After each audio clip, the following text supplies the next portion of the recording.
Olá, acadêmicos, bem-vindos! Nesta aula, vamos abordar os métodos e equipamentos utilizados para o controle e o monitoramento de poluentes atmosféricos. E vamos trabalhar com os poluentes produzidos em diferentes setores produtivos.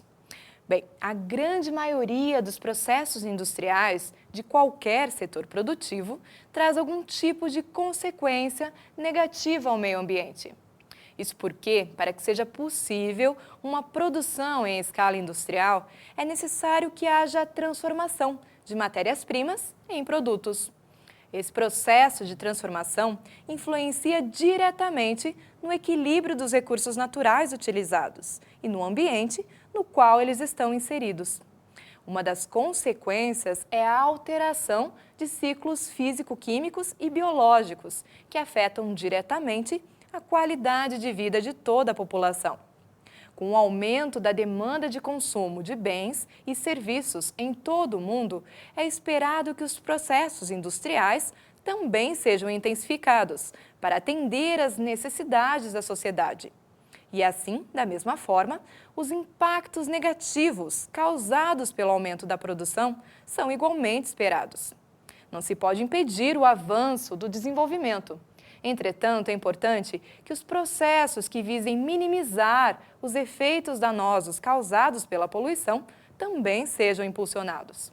Com isso, é necessário avançar no monitoramento da emissão dos poluentes gerados pelas atividades produtivas, para alcançarmos a sustentabilidade das atividades humanas no planeta. Mas como podemos aplicar na prática este monitoramento ambiental? Acompanhe comigo. Os sistemas de monitoramento ambiental podem ser utilizados para diversos fins, sendo aplicados desde o controle das emissões de poluentes de uma pequena fábrica até o acompanhamento e manutenção da qualidade do ar de todo um município. Dentro de um plano de monitoramento, é necessário estudar detalhadamente as possíveis fontes de poluentes e algumas de suas características, como toxicidade e reatividade. Também é fundamental compreender como essas substâncias tóxicas podem reagir com os diversos receptores, como seres humanos, animais e plantas. Para que seja possível definir um plano de monitoramento de emissão de poluentes eficiente, deve-se primeiramente conhecer os diversos tipos de emissões.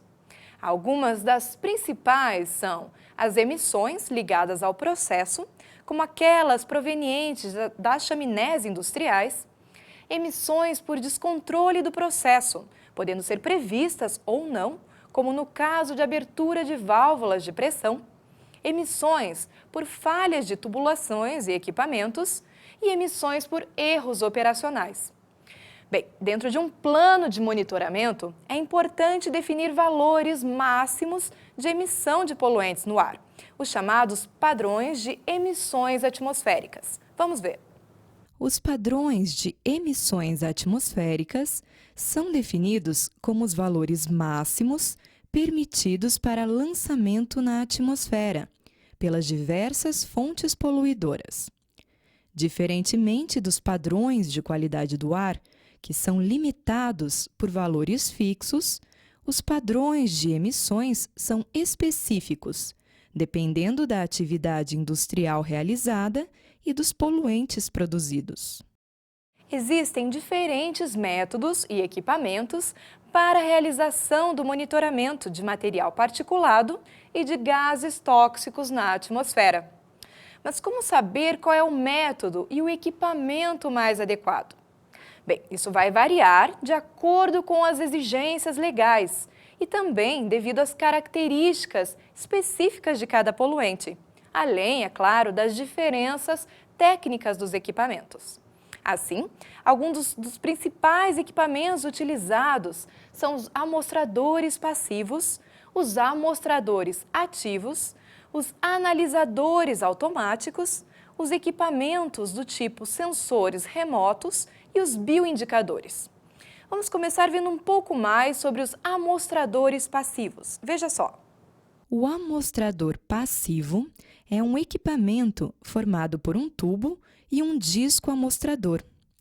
Ele contém um suporte com função absorvente e adsorvente, que permanece exposto aos poluentes. O método é simples e ocorre por meio da difusão molecular dos compostos, durante o tempo de exposição, que deve ser previamente definido. Em seguida, o material é levado ao laboratório para análise. Podem ser utilizados no monitoramento de diversos poluentes urbanos, principalmente óxidos de enxofre e de nitrogênio, amônia, entre outros. Os amostradores também podem ser definidos como ativos. Neste caso, um volume de poluentes é capturado através de uma bomba e conduzido através de um coletor por determinado tempo de exposição. A coleta pode ser realizada por meio de absorção, adsorção, difusão ou por uma combinação desses métodos. Em seguida, o material é encaminhado ao laboratório para análise. Estes dispositivos são mais utilizados para medir SO2 e material particulado. Entretanto, vêm sendo substituídos por analisadores automáticos. Vamos ver as características desse tipo de equipamentos de monitoramento. Os analisadores automáticos são equipamentos que operam por meio de princípios eletroópticos. O ar entra por uma câmara de reação que possui a capacidade de medir as propriedades ópticas dos gases, podendo ocorrer também uma reação química, produzindo luz fluorescente. Este método possui alto grau de precisão e é bastante utilizado na medição das emissões de ozônio. E outra forma de se monitorar compostos atmosféricos é pelo uso de sensores remotos. Esses equipamentos conseguem monitorar emissões de poluentes mais distantes das fontes poluidoras, pelo uso de técnicas de eletroscopia, que fazem uso de uma fonte de luz e de um receptor. Os diversos tipos de aparelhos podem operar na faixa do ultravioleta, UV, ou ainda na do infravermelho. A principal aplicação é a medição de hidrocarbonetos e monóxido de carbono, gerado pelos veículos automotores em vias públicas. Além destes equipamentos, também é comum fazer uso de bioindicadores para o monitoramento de poluentes na atmosfera. Vamos ver do que se trata. O uso de bioindicadores refere-se à utilização de organismos vivos para verificar os estados bióticos e abióticos do meio ambiente. Podem ser utilizados, muitas vezes, como indicadores específicos de certos poluentes. A vantagem é que sinalizam rapidamente como está a qualidade do ar de determinado ambiente e permitem verificar a eficiência das ações minimizadoras de impactos causados por estes poluentes. Como exemplo, algumas espécies de bromélias e líquens são utilizadas para verificar a qualidade do ar em grandes cidades brasileiras. Bem, com isso, encerramos o capítulo 5 do seu livro-texto. Resumindo, o que abordamos nesse capítulo foram alguns métodos de controle e monitoramento das emissões de poluentes. Vimos que para o controle das emissões existem os métodos diretos e os indiretos, e que para cada um desses grupos somam-se diversos tipos de equipamentos que podem ser utilizados no controle das emissões atmosféricas, seja na forma de material particulado ou como gases e vapores. Iniciamos agora o capítulo 6 do seu material didático, em que vamos abordar sobre os tipos de poluentes emitidos pelos diferentes setores produtivos. Para diferentes setores da produção, o meio ambiente serve como matéria-prima, de onde são extraídos diversos recursos. Com isso, os processos acabam afetando os rios, solos, subsolos e a atmosfera, além da vegetação e dos animais. A chamada poluição industrial é proveniente das matérias-primas retiradas da natureza, que passam por transformações na indústria. Assim, todos os processos acabam agredindo o meio ambiente, devido aos inúmeros tipos de poluição gerados. E com o aumento da produção no setor industrial, tornou-se necessária uma adequação para melhorar a qualidade das emissões atmosféricas por parte das empresas e indústrias. Com o passar dos anos, a legislação ambiental tornou-se mais rígida, exigindo a aplicação de medidas que minimizem os danos causados pelas indústrias ao meio ambiente. Vamos ver como estes poluentes, na maior parte de origem química, são lançados no meio devido às atividades industriais. A poluição, oriunda de poluentes químicos solúveis, acaba tendo como destino os rios, lagos e mares. Os esgotos domésticos, os despejos industriais, o escoamento da chuva, das áreas urbanas e das águas de retorno de irrigação, muitas vezes são direcionados diretamente para os rios, sem qualquer tratamento prévio.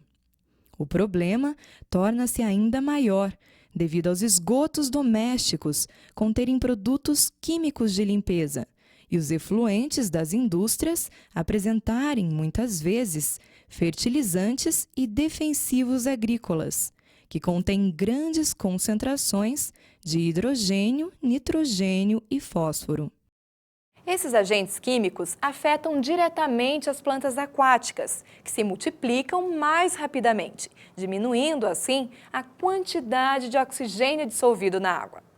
Essa proliferação das plantas ocasiona a morte de outras espécies de plantas e animais, e a decomposição destes organismos consome o oxigênio dissolvido ainda disponível no meio, fazendo com que aumente ainda mais a poluição desses rios. Esses e outros problemas referentes à poluição têm causado sérios danos à vida aquática e à saúde e qualidade de vida da população. Entre os poluentes químicos lançados no meio ambiente, um grupo se destaca. Trata-se dos poluentes orgânicos persistentes, substâncias químicas que têm sido utilizadas na agricultura como agrotóxicos, nas atividades industriais ou liberadas de modo não intencional em atividades antropogênicas.